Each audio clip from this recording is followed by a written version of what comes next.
Hello everyone, I'm João from That's Brilliant, and in this video we're going to talk about the gravitational force, or as some people say, we're going to discuss Newton's law of universal gravitation. So, we have to understand that every object that has mass has a gravitational field.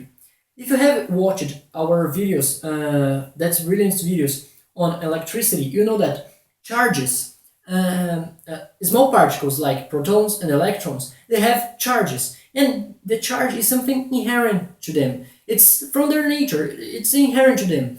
And a gravitational field has the same relation with objects with mass. If you have a charge, you have an electric field. And the same thing happens with mass. If you have a piece of mass, if you have an object that has mass, there is a gravitational field. Every piece of mass generates a gravitational field. And we also study in electricity that when a charge enters an electric field, a force happens. And the same thing happens in gravitational fields. When a piece of mass, an object that has mass, enters a gravitational field, a force happens. So, imagine, for example, that we have the Earth and the Moon, and I'm not drawing on a scale.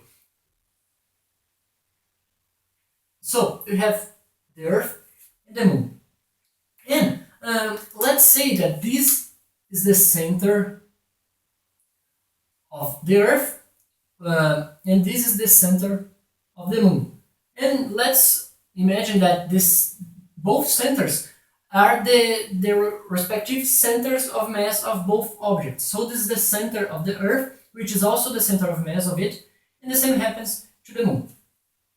And the Earth has mass, as well as the Moon.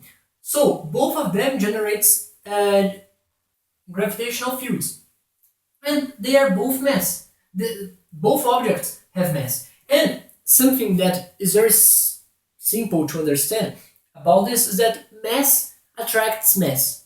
Every piece of mass attracts other piece of mass. So the Earth attracts the Moon. So let's draw like the distance between both centers. Let's call this distance of d. And both of them are going to attract each other. So we have here a force, let's say F1, and here we have another force, let's say F2. This is just a representative drawing, but we can get the idea. And both forces, F1 and F2, they are a pair of action and reaction forces, remembering of Newton's third law of motion. Action and reaction. And they have the same magnitude, because they are a pair of action and reaction. So the magnitude of F1 is equal to the magnitude of F2.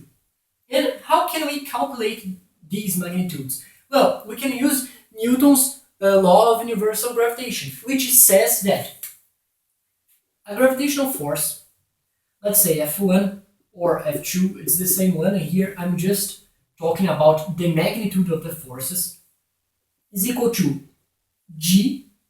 This G is just a constant, so a constant, times mass 1 times mass 2, all of these divided by d squared. So let's say mass of the Earth is m1 and mass of the Moon is m2. This constant has, as its name says, it has a constant value, and g is equal to 6.67 times 10 to the negative 11 power newtons times meters squared divided by kilograms squared. This is the value of this constant. And let's analyze this equation. It says that when you have two objects and both of them have mass, they attract each other. And the force of attraction is equal to the constant times the mass of the first object times the mass of the second object divided by the distance between them squared, or the distance between their centers of mass squared. And it makes a lot of sense because we can see that when the mass of the objects are higher, are bigger, the forces of attraction also are big. So when the higher the mass of the objects, the higher the force of attraction. The bigger the masses, the bigger the forces of attraction. But it's the opposite thing that happens with the distance. So and not linearly. It's not a linear relation. It's not a linear relationship because d is squared. So the least the distance, the bigger the forces. So if the objects are very close one to the other, the force of attraction is very big. But when this distance is big, they are very far one from another, their force of attraction is low, it's small. And this happens not linearly, but because d is squared. So if the distance is multiplied by 2, the forces are divided by 4 because this is d squared. And this constant is here just to make this result get a reasonable value in newtons, because the result here is going to be in the international system in newtons. So this constant is used to make these values reasonable and for the result to get out of the equation in newtons. So we can see F1 has the same value of F2. With this equation, you can calculate the magnitudes of both forces. And the directions of the forces are also intuitive. They point, the force this object feels points to the center of the center of mass of the other object. And the same happens here. The force this object feels, the force exerted in this object, is pointing to the center of mass of the other object. So let's imagine if the Earth attracts you, and we're going to discuss the weight force in the next video, but if the Earth attracts you, you attract the Earth. So why, when you jump, you get back to the Earth and not the Earth that goes back to your feet? Well, this is because of Newton's second law of motion. Remembering, we have a video on this on that's related. Force equals mass times acceleration. This is Newton's second law of motion. Here, let's just talk about the magnitudes.